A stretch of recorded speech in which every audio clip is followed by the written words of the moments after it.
This is a presentation of a speech by myself, Standard LUWANGTHOIBI CHANU, in this occasion of 132 birth anniversary of NAORIYA FULLO. Today is the 132 birth anniversary of NAORIYA FULLO, and we should remember who is NAORIYA FULLO. A God-gifted man for Mitays of Park was born on 28 August 1888, Thawangi Kunithoi by in Manipuri calendar. To known as NAORIYA FULLO, his real name was Naorem Phunri. He was born and brought up beyond our beloved land Park at a village of Laishramkul Kasar district of Assam. He was well-educated person. He was the first person to pass out the high school entrance exam among the Mitays of Kasar.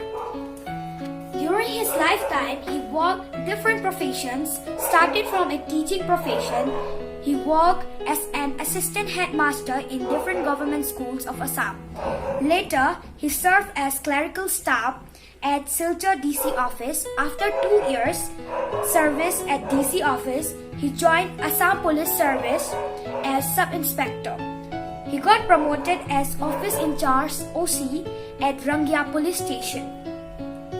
During his service as OC, one day he was influenced by invisible, supernatural old man.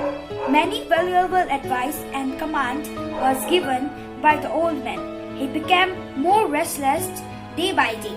He started thinking to serve for his motherland Park. Left behind 12 years of his service tenure, he took voluntary retirement from the Assam Police Service. After his retirement, he started to think and work to revive the lost identity of Mitai of Park. He started several indigenous practices, culture, religion, languages, etc. He even developed our own script with his selfless and tireless effort. A historic movement began on revivalist activities of Mitays in Park. Because of all his effort, we the Mitays of Park are being able to have a place in the global community with our pride unique identity. We should always remember NAORIYA FULLO, the prophet of Mitays, as a token of love, gratitude and remembrance we should pledge to enrich our unique identity. Lainingba ahanbu khurumjai, ipa ipu hauphambu ningsingjai, Mitaybu mikap thohan miramba, NAORIYA FULLO bu hanna